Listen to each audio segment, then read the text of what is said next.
Picture Main Street, USA, on a Sunday afternoon in June, the kind of day that used to mean wall-to-wall strollers and an hour wait just to see Cinderella Castle up close. Except in the summer of 2025, visitors kept posting the exact same photo. Empty pavement, open walkways, a park that looked like it opened an hour early just for them. Meanwhile, ticket prices, hotel rates, and even the cost of skipping a line kept climbing right past where most families could still comfortably follow. So today, we're looking at why Disney World is only for rich people now, and why, no wonder, it's empty.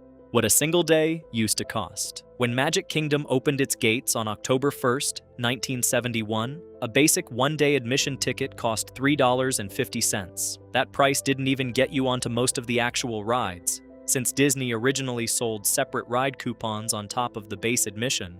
But even treating that $3.50 as the full cost of a day at the park, adjusted for inflation, it works out to somewhere between $27 and $30 in today's money. A 1979 upgrade, the 12 Adventure ticket book, cost $10.50, still only about $50 in modern terms. Today, a single-day, single-park adult ticket at Walt Disney World runs anywhere from $119 on the cheapest off-season weekday up to $219 on the most in-demand peak dates for 2027, according to Disney's own published ticket calendar. That's not a typo, and it's not one particular expensive holiday either. That $219 figure represents roughly a 10% jump over the previous $199 peak just from 2025 to 2027. Strip away every bit of inflation, and Disney's base admission price has still climbed by a factor of roughly 4 to 7 times what pure economic inflation alone would predict, depending on which year and which ticket tier you're comparing. The pattern of annual increases has become remarkably consistent in recent years, which is part of what makes it feel less like an occasional adjustment and more like a permanent, predictable feature of planning any Disney trip. Disney has raised ticket prices in early October for 4 consecutive years running in 2022, 2023, 2024, and 2025. And industry observers widely expect that streak to continue into 2026 and beyond. The company has also moved decisively toward what it calls demand-based or date-based pricing, meaning the exact same one-day ticket can cost drastically different amounts depending purely on how popular that specific calendar date is expected to be, a system that gives Disney considerably more pricing flexibility during holidays, weekends, and peak travel windows than a flat, single-price ticket ever could. Annual passes, historically the go-to option for repeat visitors and Florida residents looking to spread out their costs over an entire year, haven't been spared from this pattern either. Disney's top-tier IncrediPass has climbed by roughly $180 since 2024 alone, with a single October price adjustment accounting for as much as $100 of that increase in one update. For families who once relied on an annual pass specifically as a way to make frequent Disney visits more financially sustainable over time, that steady creep upward has quietly eroded one of the few remaining budget-friendly paths into the parks that Disney still officially offers: the line skip tax nobody asked for. Standing in line used to be free, annoying but free, the great equalizer of a Disney vacation, whether you'd budgeted carefully or splurged on a fancy hotel. That changed in October of 2021, when Disney discontinued its long-running complimentary FastPass system and replaced it with Genie Plus, a paid service charging $15 per person per day for the ability to skip standby lines at a rotating selection of attractions. The timing wasn't coincidental either. FastPass had operated as a free perk since the late 1990s, and its removal came right as Disney was actively rebuilding its parks business coming out of pandemic-era closures, giving the company a genuinely rare opportunity to introduce a brand new, permanent revenue stream under the cover of a broader systems overhaul that guests were already adjusting to. $15 didn't stay $15 for long. In October of 2022, Disney introduced variable, demand-based pricing to the service, meaning the exact same Genie Plus pass could cost meaningfully more on a busy Saturday than a quiet Tuesday. By June of 2023, park-specific pricing arrived, letting guests buy access for a single park or a pricier multi-park option. Then, in July of 2024, Genie Plus was rebranded entirely as Lightning Lane Multipass, and Disney simultaneously removed the ability to buy multi-park access altogether, even as the starting price stayed anchored at that same $15 floor, now functioning as a bare minimum rather than the standard rate most families actually pay. For attractions considered too popular even for multi-pass, guests can purchase Lightning Lane single pass access on a per-ride basis, sometimes running well over $20 for one single ride on one single attraction. A family of 4 skipping lines all day at a busy park can now easily spend well over $100 on top of admission just to avoid waiting the way every single visitor once did for free. It's worth sitting with just how significant a shift this actually represents in the basic experience of visiting a Disney park. For the better part of 3 decades, FastPass gave every guest, regardless of how much money they'd already spent on the trip, an equal shot at skipping the standby line for a handful of attractions each day, entirely free of charge. Replacing that system with a tiered, pay-to-skip model means 2 families paying the exact same admission price can now have meaningfully different days inside the same park, based purely on which one was willing to spend an extra $100 or more on top of their tickets. It's a genuinely different philosophy of what a day at Disney is even supposed to guarantee everyone who walks through the gates. Longtime visitors who remember the FastPass era often describe the psychological shift as almost as significant as the financial one. Under the old system, strategy revolved around timing, knowing which kiosk to visit first thing in the morning and which attractions to prioritize. Under the new system, strategy increasingly revolves around budget, since guests with deeper pockets can simply buy their way past the planning entirely. That shift, from a system rewarding careful planning to one rewarding disposable income, mirrors almost exactly the broader transformation happening across every other part of a Disney vacation covered in this video. Sleeping there isn't cheap either. None of this even accounts for where you actually sleep during your trip. Disney's own resort hotels span a wide range, but even the company's budget-tier value resorts, historically the entry point for cost-conscious families, now regularly command well over $300 a night during moderately busy periods and considerably more during peak season.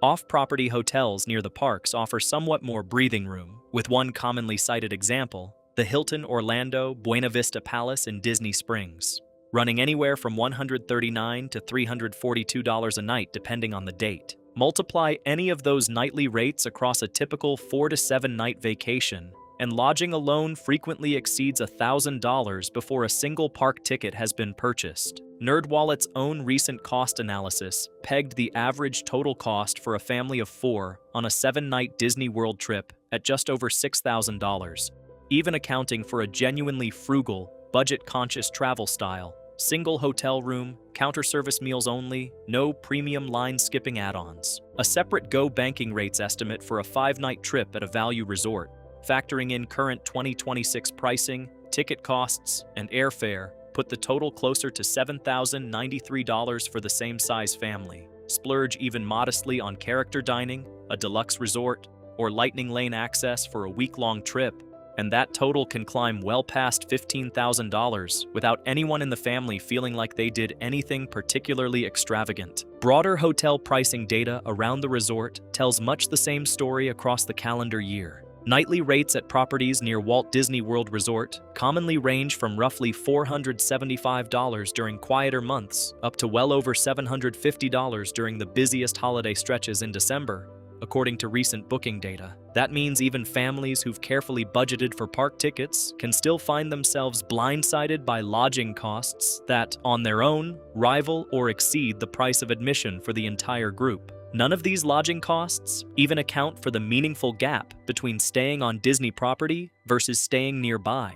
Disney has long marketed its own resorts around genuine conveniences, early park entry, complimentary transportation, and proximity to the parks themselves, but those conveniences carry a real premium that off-property hotels simply don't charge. Families weighing whether that convenience is worth several hundred extra dollars a night increasingly find themselves doing exactly the kind of cost-benefit math that, a generation ago, most Disney-bound families never seriously had to consider at all. Adding it all up, run the actual math on a single day for a family of 4, hoping to visit all 4 parks over 4 days, and the numbers get genuinely difficult to justify for a middle-class household. A 4-day park ticket for one adult alone can range from roughly $480 for single park access up to nearly $900 for a park hopper ticket, allowing movement between multiple parks in the same day. Multiply that across 4 family members, and ticket costs alone for a 4-day trip can run anywhere from about $1,920 to well over $3,500 before a single meal, hotel night, or souvenir enters the equation.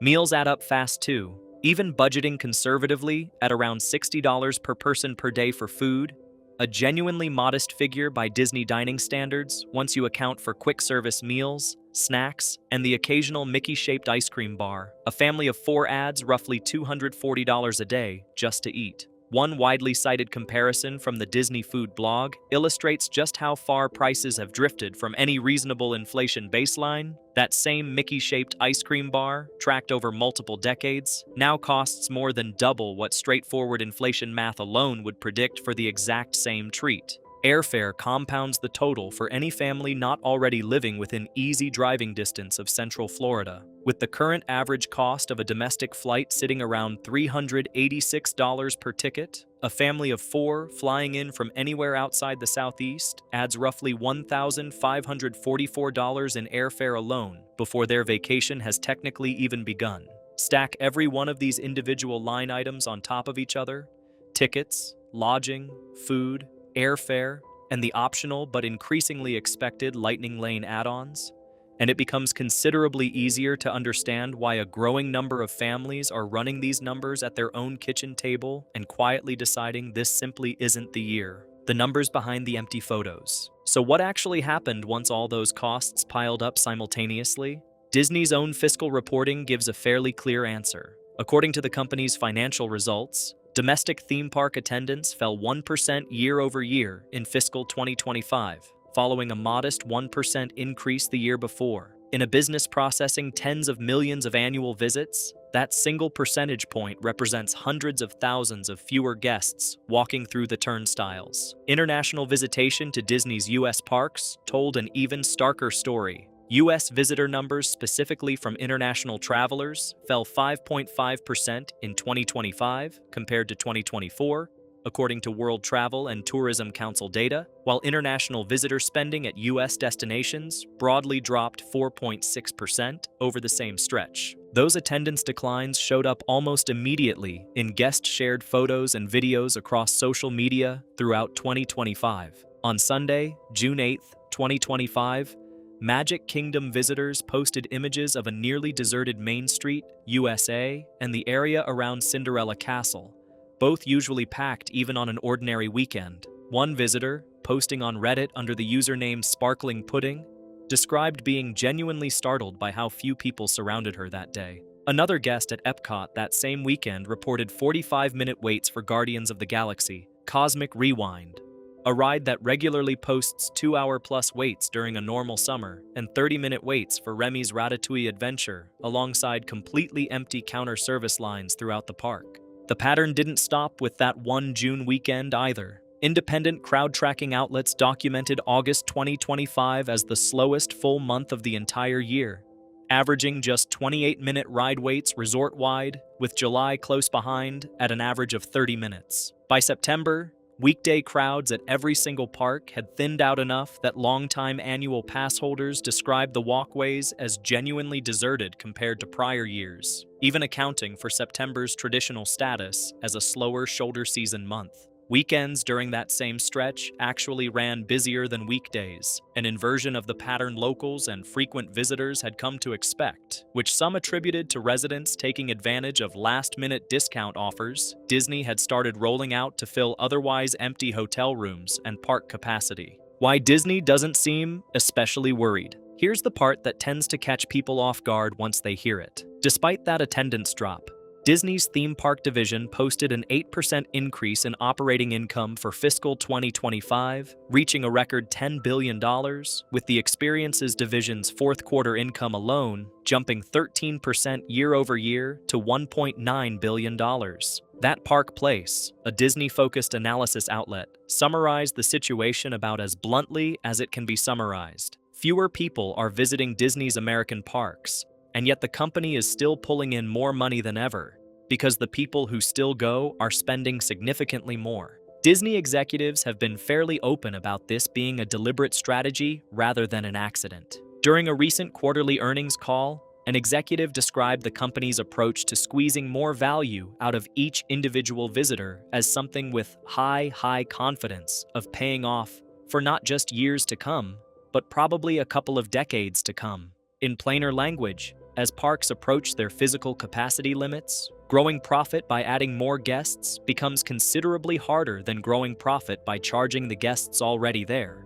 More money for premium experiences, faster lines, and better hotel rooms. That's not a conspiracy theory or a fan grievance. It's the company's own stated financial strategy, described in its own earnings calls.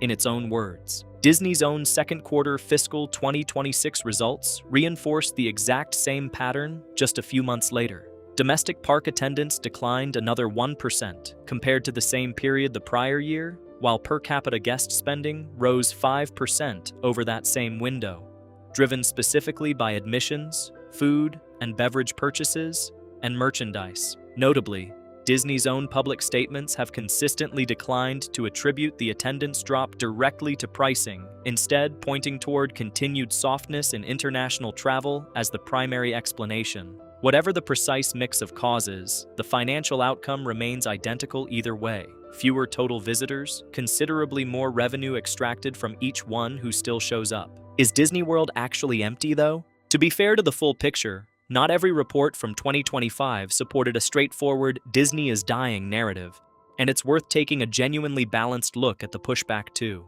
A travel analysis outlet called The Adept Traveler ran its own fact-check on the viral "empty parks" claims circulating that year, pointing out that September has traditionally been one of the lightest crowd months at Walt Disney World for decades, long before any recent price increases or economic anxiety entered the conversation. Independent wait time aggregators showed resort-wide average waits hovering around 30 minutes during that stretch, consistent with a normal seasonal shoulder period rather than some unprecedented collapse. Florida's own statewide tourism numbers complicate the simplest version of the "nobody's coming anymore" story too.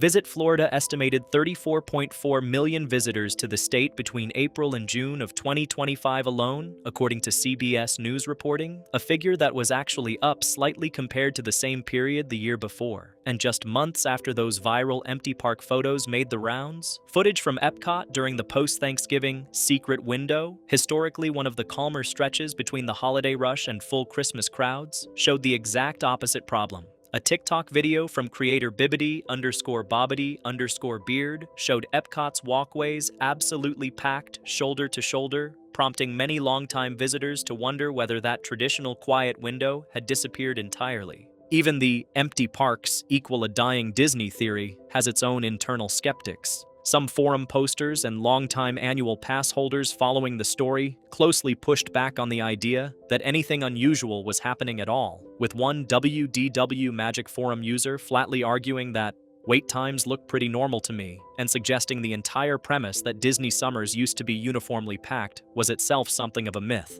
since the parks, in this person's experience, now run busy nearly year-round, except during the deepest holiday lulls. Other commenters raised a more technical possibility, that Disney had quietly adjusted its lightning lane allocation system, funneling more guests into standby lines in a way that mechanically shortened posted wait times without necessarily reflecting fewer total guests inside the park. So, what's actually going on? Put together, the honest answer sits somewhere between the two extremes. Disney World isn't a ghost town, and Florida tourism broadly hasn't collapsed, but multiple, genuinely independent threads of evidence. Disney's own reported 1% domestic attendance decline, a 5.5% drop in international visitors specifically, guest-reported low crowds during traditionally busy weeks, and steep, well-documented price increases across tickets, Lightning Lane, hotels, and food, all point in the same general direction at once. Something has shifted in who's willing and able to show up, even if the shift isn't the total collapse some viral posts implied. New competition almost certainly plays a role too. Universal Orlando's massive new Epic Universe Park opened in May of 2025, and several Reddit users specifically cited it as a reason they'd chosen a different Central Florida park that summer instead of Disney World. One visitor put it plainly in an online discussion: People are going with a brand new park that opened up a month ago, 20 minutes up the road. For the first time in decades, families weighing an Orlando theme park vacation genuinely have a second, equally massive option, pulling at least some of that demand away from Disney specifically, on top of whatever pricing pressure is pushing families away from theme parks in general.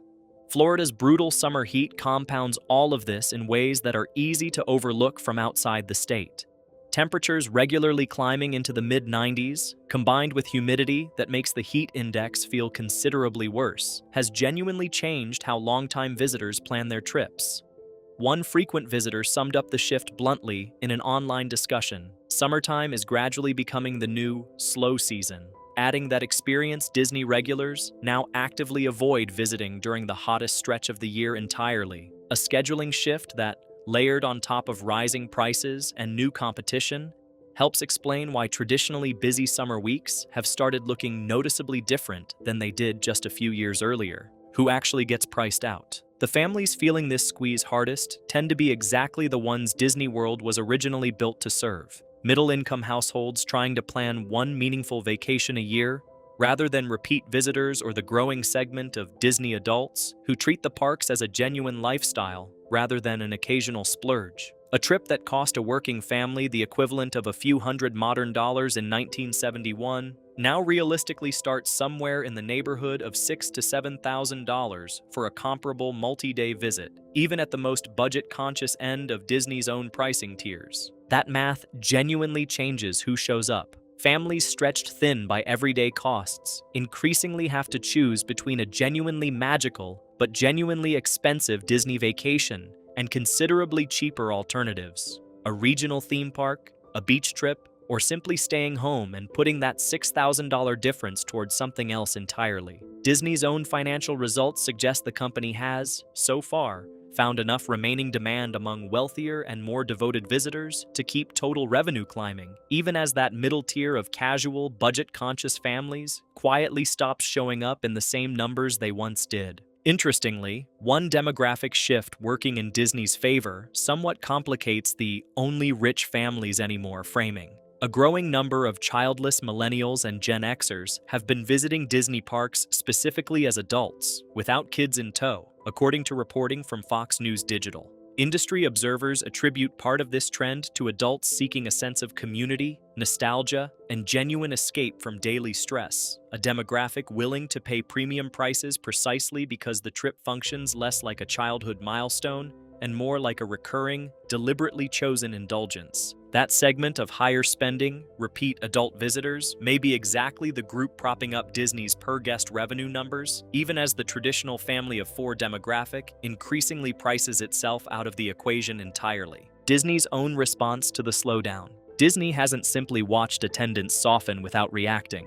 Throughout the back half of 2025, the company rolled out a genuinely aggressive stack of discounts, specifically aimed at filling the gaps left by the traditionally busy weeks that suddenly weren't so busy anymore. An $89 per day three-park ticket, notably excluding Magic Kingdom, appeared alongside 50% off deals on children's tickets and the return of free dining packages for select dates, all according to multiple Disney travel blogs tracking the offers in real time. For 2026, Disney has already announced a Kids Dine Free promotion as another incentive aimed squarely at bringing budget-conscious families back into the fold. These discounts complicate the simplest version of the "Disney only wants rich guests" narrative, since a company purely chasing wealthier visitors wouldn't typically need to slash prices by 50% to fill hotel rooms and park capacity. What the discounting pattern suggests instead is a company trying to have it both ways, maintaining sky-high published rack rates that generate maximum revenue from guests willing and able to pay full price, while simultaneously offering steep,